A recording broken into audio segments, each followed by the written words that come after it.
60 days of weight loss ചലഞ്ചിന്റെ 11ാമത്തെ ദിവസത്തിലാണ് കേട്ടോ നമ്മളുള്ളത്. എൻ്റെ സ്റ്റാർട്ടിംഗ് വെയിറ്റ് എന്ന് പറയുന്നത് 69.35 ആയിരുന്നു. ഇന്നത്തെ വെയിറ്റ് എന്ന് പറയുന്നത് നമ്മൾ ഔദ്യോഗികപരമായിട്ട് 67കളിലേക്ക് പോയിരിക്കുകയാണ്. 67.75 കേട്ടോ. അപ്പോൾ ഞാനൊരു 0.95 ആയിരുന്നു പ്രതീക്ഷിച്ചത്. പുരോഗമനം ഉണ്ട്. അപ്പോൾ ഇന്ന് ബ്രേക്ക്ഫാസ്റ്റിന് കഴിച്ചിട്ടുണ്ടായിരുന്നത് 2 ഇഡ്ഡലി, പിന്നെ 2 മുട്ടയും കൊണ്ടുണ്ടാക്കിയതാണ് ഓംലെറ്റ്, പിന്നെ ടൊമാറ്റോ ചട്നി ഉണ്ടായിരുന്നു. എന്നിട്ട് ജിമ്മിൽ പോയി. ജിമ്മിൽ എൻ്റെ കൂടെ ചെറിയും രഞ്ജും ഉണ്ടായിരുന്നു. ചെറീനെ ട്രെയിൻ ചെയ്യുന്ന സുഹൈലാണ് കേട്ടോ.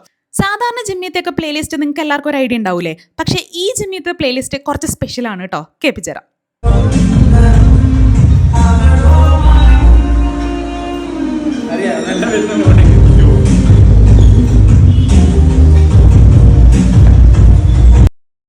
അതെങ്ങനെയുണ്ട്? ഈ ഒരു ടൈം ആകുമ്പോൾ നമ്മൾ ഫ്രണ്ട്സ് മാത്രമേ ഉണ്ടാവുള്ളൂ കേട്ടോ. അതും നമ്മളെല്ലാവരും മലയാളീസ് തന്നെയായിരിക്കും. അതുകൊണ്ട് നമ്മൾ മലയാളം ഭയങ്കര റൊമാൻറ്റിക് ആയിട്ടുള്ള സോങ്സ് ഒക്കെ ആയിരിക്കും കേട്ടോ ജിമ്മിൽ പ്ലേ ചെയ്യുക. അത് വെച്ച് വർക്കൗട്ട് ചെയ്യാൻ ഒരു പ്രത്യേക മൂഡാണ്.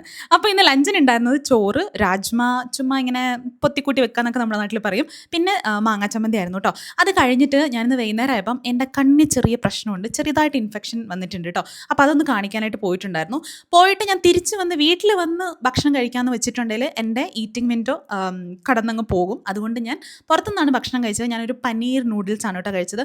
എൻ്റെ മുഖത്ത് യാതൊരു എക്സ്പ്രഷനും ഇല്ലാത്ത എന്താണെന്ന് വെച്ചിട്ടുണ്ടെങ്കിൽ ആ പനീർ നൂഡിൽസിന് യാതൊരു വികാരവും ഇല്ലായിരുന്നു. ഉപ്പും ഇല്ലായിരുന്നു, മുളകും ഇല്ലായിരുന്നു, പുളിയില്ലായിരുന്നു, ഒന്നും ഇല്ലായിരുന്നു. ഒരു ടേസ്റ്റും ഇല്ലാത്ത ഒരു പനീർ നൂഡിൽസ് പൈസ കൊടുത്ത് വാങ്ങിയ സ്ഥിതിക്ക് അത് ഞാൻ മൊത്തം കഴിച്ചു കേട്ടോ. എന്നിട്ട് ഞാൻ വീട്ടിലേക്ക് എത്തി. ഒരു 6:30 ആയപ്പോഴത്തേക്ക് ഞാൻ എന്തായാലും വീട്ടിലെത്തി. ഇന്നലെ ഞാൻ നിങ്ങളോടൊരു കാര്യം പറഞ്ഞ് ഓർക്കുന്നുണ്ടോ? ഞാൻ 67 പോയാലും തൊട്ടടുത്ത ദിവസം തന്നെ ഞാൻ 68ലേക്ക് ജമ്പ് ചെയ്യും എന്നുള്ള കാര്യം. അത് ഇപ്രാവശ്യം നടക്കാനുള്ള എല്ലാ സാധ്യത ഉണ്ട് കേട്ടോ. എന്താണെന്ന് വെച്ചിട്ടുണ്ടെങ്കിൽ എനിക്കിന്ന് വൈകുന്നേരം പീരിയഡ്സ് ആയി. 67ഉം പീരിയഡ്സും ഒരു വല്ലാത്ത കോമ്പിനേഷനാണ്. അപ്പോൾ ഉറപ്പായിട്ട് നമുക്ക് നാളെ 68 തന്നെ പ്രതീക്ഷിക്കാം. അപ്പം നിങ്ങളുടെ വെയിറ്റ് ഇന്നത്തെ എത്രയാണെന്ന് കമൻറ്റ് ചെയ്യാൻ മറക്കണ്ട കേട്ടോ. എന്നാൽ പിന്നെ നമുക്ക് നാളെ കാണാം. ബൈ.